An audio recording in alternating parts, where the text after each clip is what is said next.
material. So first, I take this SRK equation of state. It is given by P equal to RT by minus A.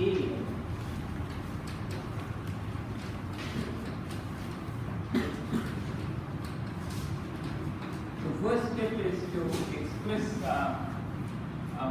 DC, PC and DC in terms of A and B. Those expressions are given. So how would you proceed?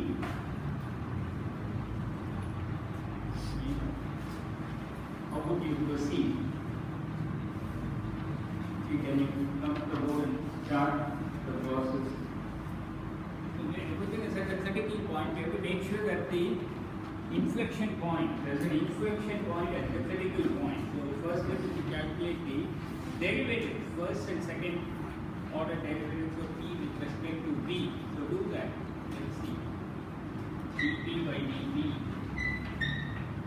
Somewhat more difficult than the van der Waals, but it's just a differentiation, that's all. So you need to be able to do this properly, given any equation of state.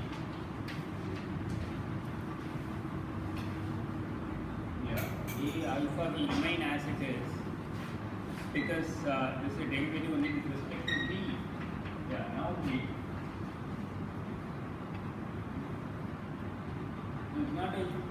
are not integrating but differentiating. You won't get the origin.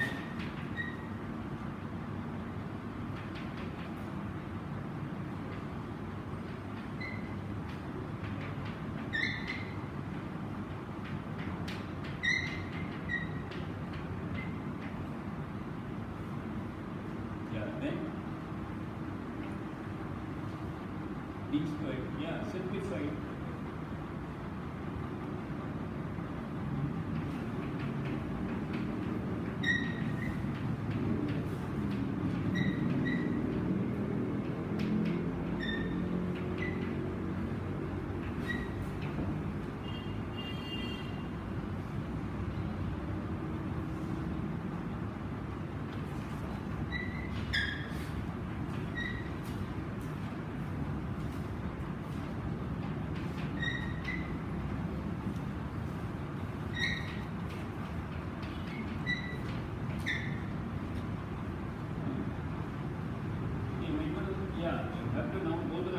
D squared P by dV squared. Yeah, so better to simplify before we proceed. You can write that as probably V times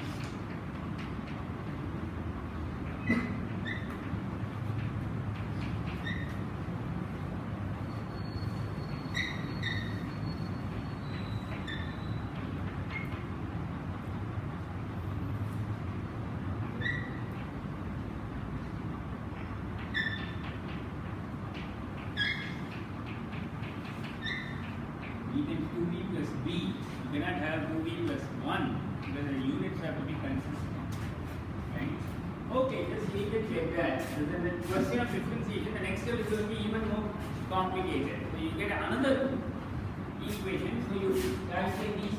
The main thing is this has all to be done at the critical point. So it becomes 0 at the critical point. Right? So everything is at the critical point. This will be equal to 1. That's very important to recognize. The alpha has been chosen, so it becomes 1 at the critical temperature. So it doesn't contribute anything at all to this whole process. So I have here, so you have to take the next step, E squared P by dV squared. I'll let you do that. So at least you should go through for 1 minute. Then Clausius will be slightly even more complicated. So if I combine the two, because you get this equal to 0, you get another 2 terms equal to 0. If you divide, there will be a certain simplification, just as we did for the van der Waals. And I'll just write out the final answer because this is just a question of mathematical manipulation. So, but you should do it. You should be thorough with this. Not so you will get actually a cubic in BC because the DC would cancel, and you will get an equation involving only A would also cancel. So you would get an equation involving only BC and B, and it turns out to be a cubic.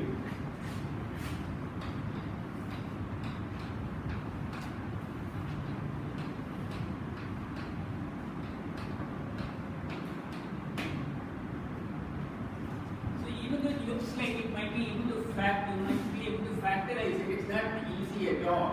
Not straightforward. You have to do it numerically. Maybe if you have a calculator that can solve cubic equation, you directly give you, but you can easily verify that the answer is given. At least you can verify whether the answer given satisfies this equation or not. That's the minimum you should do, right?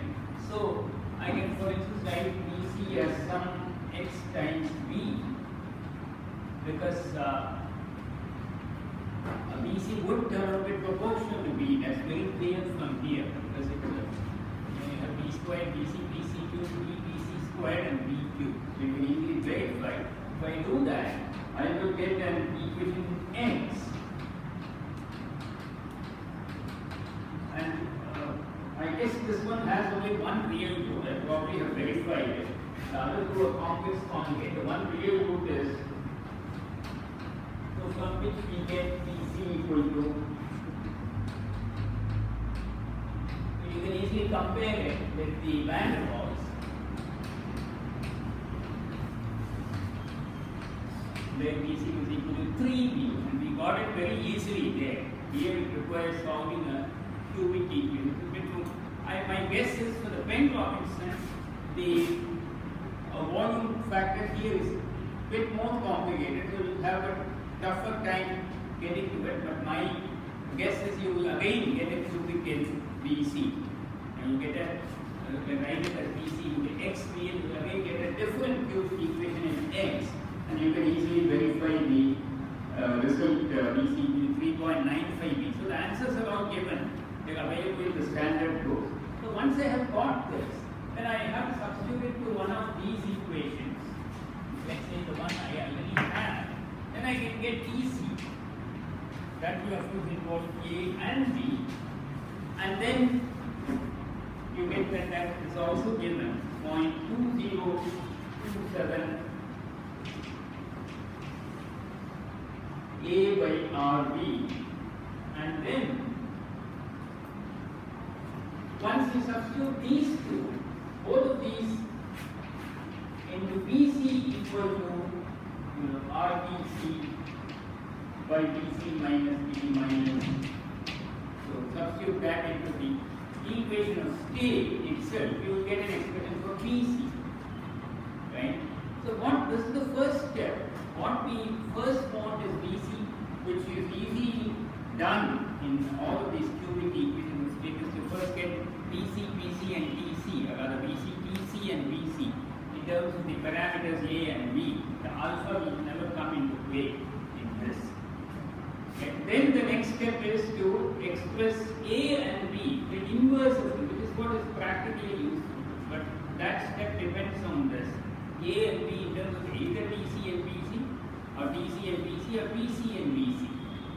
Right? Whichever you want. But typically they are expressed in terms of TC and BC, and you can easily verify those equations given. So at least take one of these, SRK or Penn-Robinson, go through this whole process.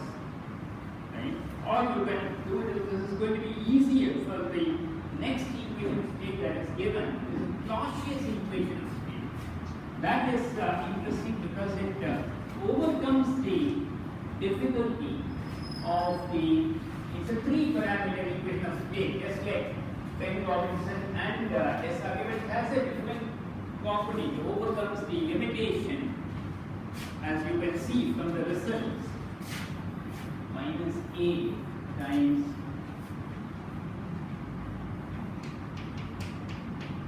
it's a 3-parameter equation of state. It's slightly different from the 3-parameter we have seen in SRK and Penn-Robinson. Looking at the results that are given, what is the property of this equation of state that is striking and it is different fundamentally from the properties of the SRK and Penn-Robinson? What can you say? Critical compressibility is not a constant. that limitation is overcome. We have already seen that all of these equations of state that we have so far looked at, Van der Waals, Planck, Robinson and SRK, suffer from a fundamental flaw in that they predict that the critical compressibility of all substances are the same, only the values are different. These are 3/8 for Van der Waals. Now it is given to be 1/3 for, I don't know the exact 1/3 or some approximation, but Planck Robinson is 0.3069. So all of them suffer from that. If you see the formula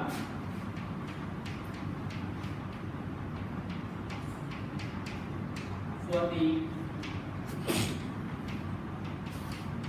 Clausius, it's clearly not a universal constant. It depends on the parameters B and C. Another thing you can easily notice that this reduces to the Van der Waals equation of state, right? For C equal to 0. And you can also easily verify all the formula that are given. If you look at the formula for BC, it is 2C plus 3B. So when C equal to 0, you get BC equal to 3B. Same way, you can verify that the formulas for DC and BC are also, right, given. We recover the equations for the Van der Waals when C is made equal to 0. That's one way of verifying whether the answers are correct. And here you can clearly see, and if I put C equal to 0, I will simply get 3/8. This is a Van der Waals. But of course, a wrong expression can also reduce the correct limit of C equal to 0, but it is at least one check that your expressions are correct. Now, if you see the again, this is much simpler. You will find that this is very similar to the Van der Waals in terms of calculation. You get very nice expressions quickly. It doesn't have the complication of the SRK and Planck Robinson. But if you look at this, A is the same in terms of PC and PC, same as Van der Waals. But if you see the other one, let's take B. Written in terms of the critical compressibility. So what this means is that the here and C is equal to, there's other ways of writing this, but clearly what you can see from this is that we now get a chance to use all the critical constants in determining the parameters. So what this means is that, what you should understand, in what way this overcomes the limitation of the earlier equation of state is that all the critical constants are perfectly predicted, are matched. For instance, for the Van der Waals or for the SRK and Planck Robinson, if you choose to express A and B in terms of TC and PC, that means you are matching the critical temperature and critical pressure of the actual substance. You are using that, matching it with that of the equation of state. Right? But however, what this would mean that because, for instance, let's take SRK, it says you have A as 2.4275 RPC squared by PC, and B is equal to, or rather let's look at it the other way, or BC is equal to 3.8473B, and PC equal to something 0.2027 A by RB, and PC is 0.0176 A over B squared. Now I can use these two to determine A and B. That's what the formula given below. If you look at the assignment sheet indicates, right? So then I get A as a function of PC, and B as a function of. So I'm using only the DC and PC. PC I have the ego. Or if you choose PC and BC, you get slightly different formula.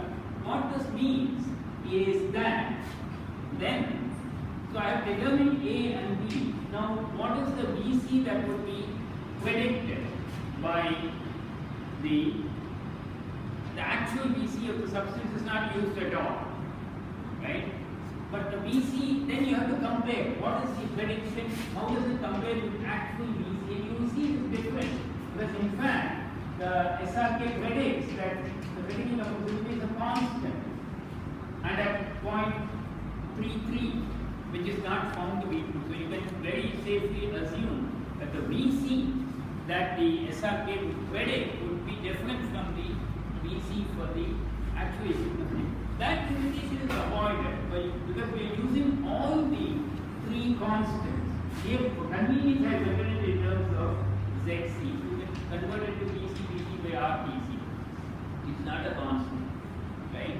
So all the three constants are used. So basically, there is no room for error in prediction of it. So all the critical constants are matched exactly with the actual substance.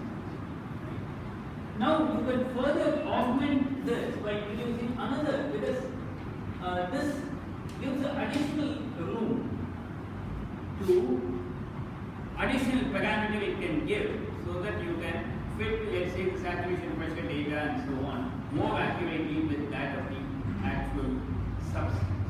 Right?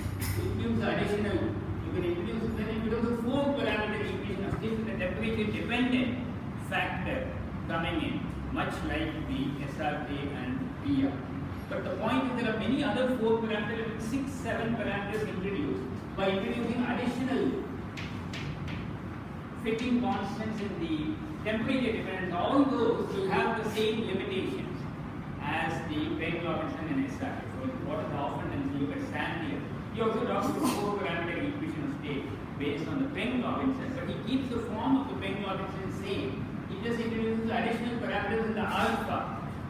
So that is not going to affect the fundamental limitation of the Peng-Robinson, that the critical compressibility will remain, it will predict the universal critical. That's a basic flaw in all of these equations. So the change here has come not in that temperature, we don't even introduce any temperature, but it has come in terms of a new parameter in the volume term in the denominator. That seems to remove this limitation.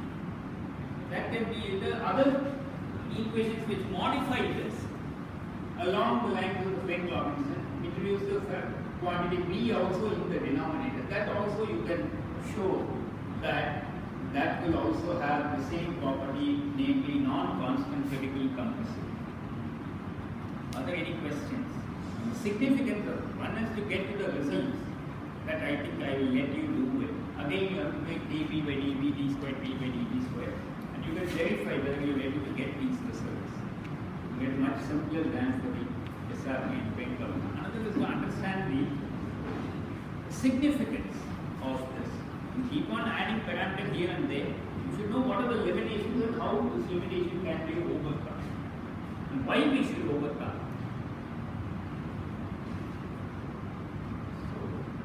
So we have shown that the behavior, the PBE behavior in the critical point is predicted much better by the Clausius type of equation of state rather than the Peng-Robinson and SRK. It's clearly around the critical point that the parameters are not matched properly, the constants are not matched properly.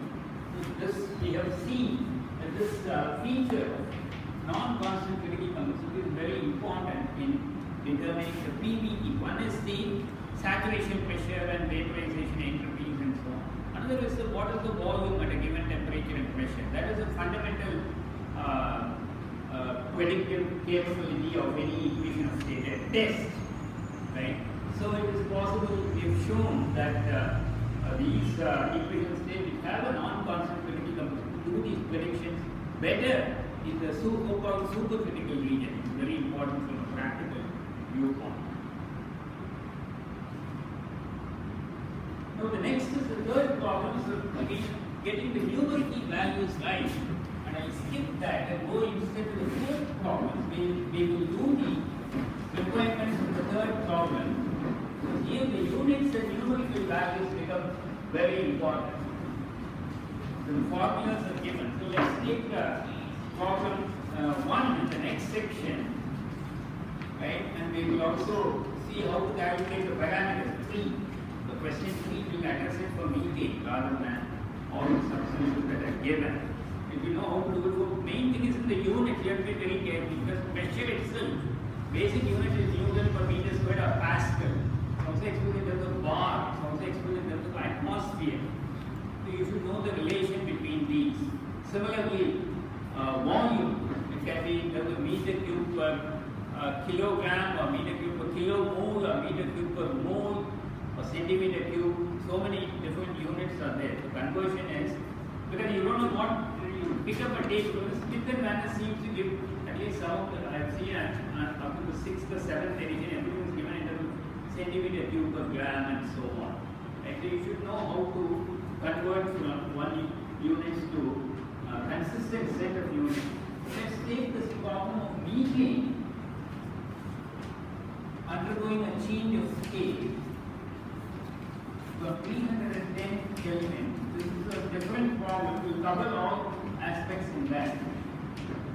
Not just about the equation of state, but also given an equation of state, how to calculate the basic quantity, property changes. Now it's going to 345 bar, and you have to find the P2, I call it. So this is P1, P1. P2 is given. But you have given also, I think this problem is from Sandler, you have also given the process is adiabatic, reversible.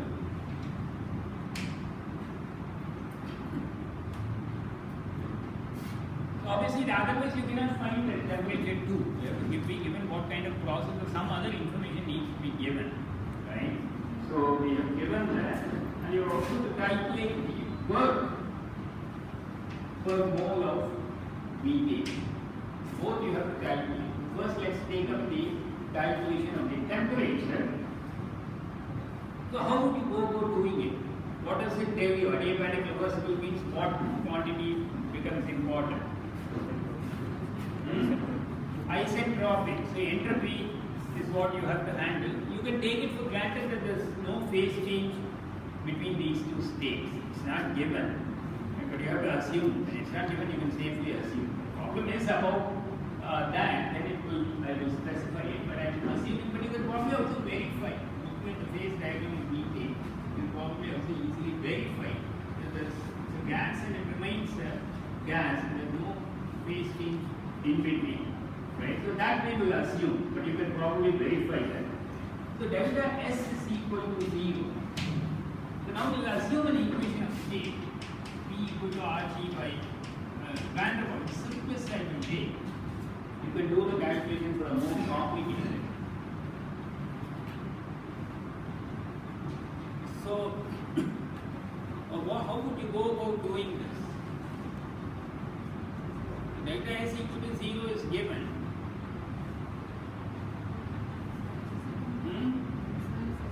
S minus SIT. So which one you will consider? S minus SIT at TB or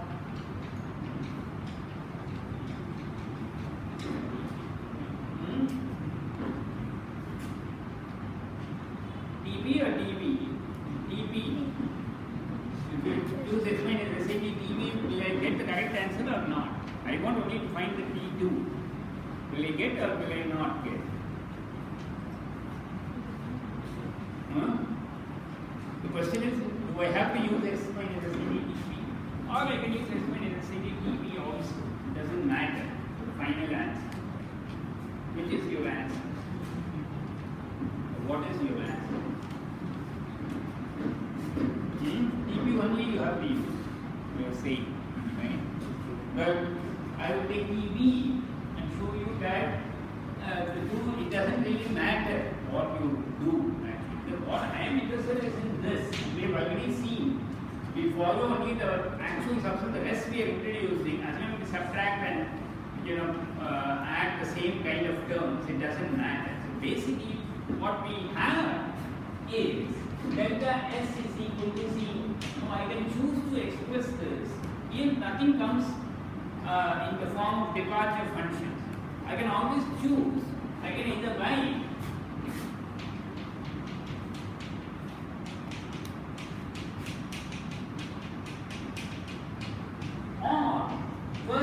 be convinced that these two are equivalent statements or equations of the given requirement. That is, the adiabatic reverse working entropy doesn't change.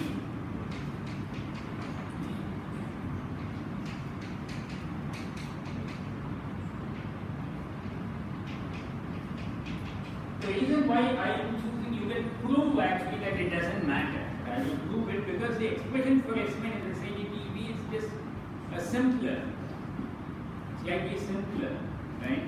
And it doesn't have those other terms that I have to worry about. So I choose that. It doesn't matter actually, you can easily prove that. So I am taking this. Now what I want is this is actually delta S bar. So I can write this as delta S minus SIG dV, right, plus delta SIG. Here I have to be careful. What matters is that this is 0, delta S. Now here I am calculating delta S minus SIG based on the dV specification. So I have to make sure that I add the entropy change is also correspondingly for the ideal gas is also in terms of T and V. Now if I choose this delta S minus SIG T, right? Then I have to add delta SIG TP. We know that the two are not the same. Maybe delta SIG TP and delta SIG TP are not the same. So it will balance out. Right? So let me first take up this. Right? We have seen that S minus SIG V1 V1. If we look at the formula for that.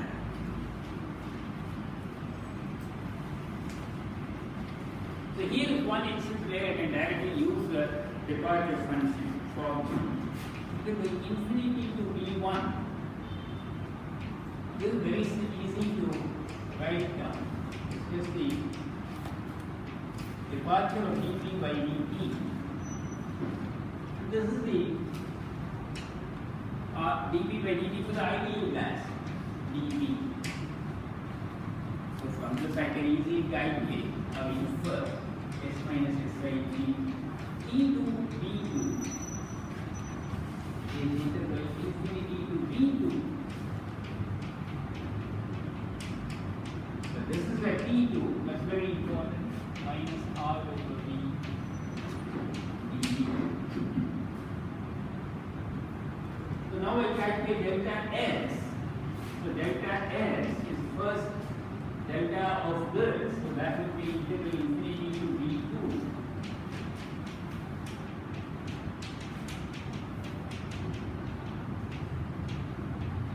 minus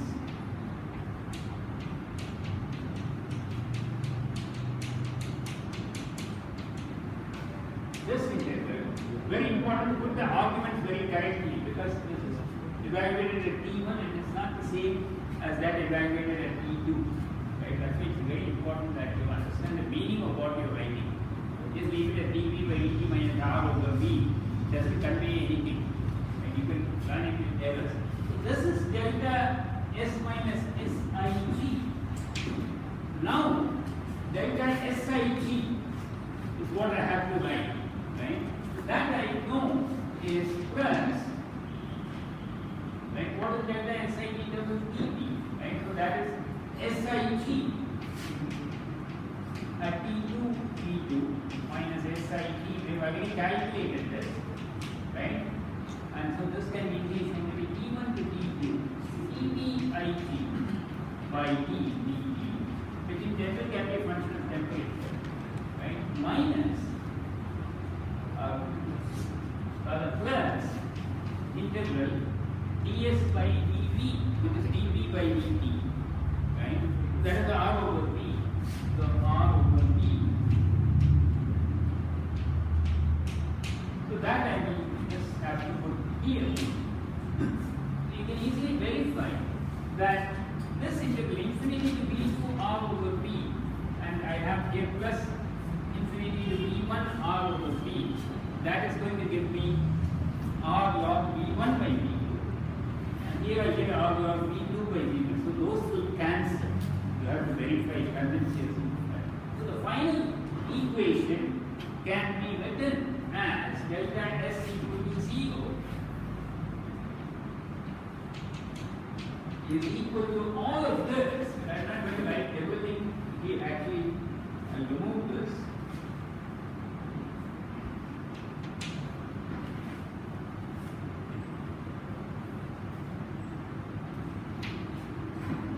Because this is going to get cancelled. You can easily prove that. This is one term minus of that term, and then I simply have plus integral T1 to dU dVit by dt. This is equal to 0. So now what are really the unknowns in this equation? I have one equation finally. I assume that Cpit is given as a function of temperature, right? What are the knowns and what are the unknowns? T1 is given, it's known. T2 is clearly not known. What about V1? Can it be found? Yes, it can. It's not given directly, but I can go to and find, because V1 and T1 are given. I have to solve the equation of state. Presumably you get only one loop, but we have to be careful to pick the vapor loop or the gas loop, even if you get more than one loop. So you have to, V1 is known, so this is known, right? This is known, this is not known, this is also not known, this is also not known. So T2 and D2 are the unknowns. And I have only one equation, so we need another equation. What is that equation? So V and 2, V and D, V2 and D2. What is the other equation? I need two equations. The equation of state, right? If it goes in van der Waals, I can write this as P equal to D2 equal to. So these two equations, this basic equation and this equation, P2 is given, right? This is unknown, this is unknown. So I have two equations in two unknowns. So I should be able to solve it. In principle, it's possible to solve. But it's non-linear. So let's now simplify these equations. And first thing, dV by dt is known. Let's take the van der Waals. dV by dt is simply R over V minus T. So if it's independent of temperature. In this case, it doesn't matter whether we put the T2 or T1 because dP by dt is independent of temperature. The van der Waals, right? Otherwise, it would matter. So I have a much simpler case. So I have integral infinity to T2 R over V minus T dV minus integral infinity to T1 R over V minus T dV. Right? So, and then for simplicity, I will take the Cv to be a constant of the ideal gas over this temperature range. I will assume it to be a constant to simplify the solution. And then I will write it as some average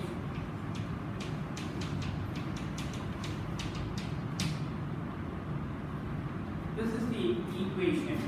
One equation I am getting. The other equation is P2 equal to RP2 by V2 minus P minus A over V2 square.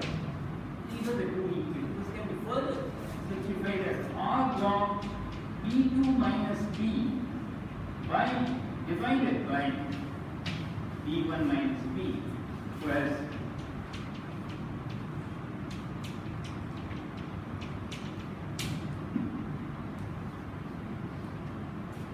so obviously since I don't know either P2 or V2, they are sort of coupled in this non-linear manner.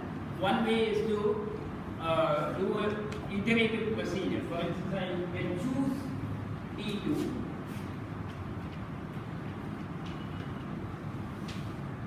right? Choose T2. So choose V2 depends. We take a look at the actual numbers. One procedure is to choose P2, then I can get P2 from here.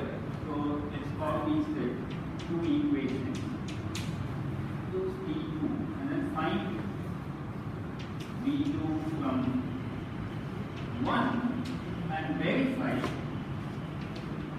if 2 is satisfied.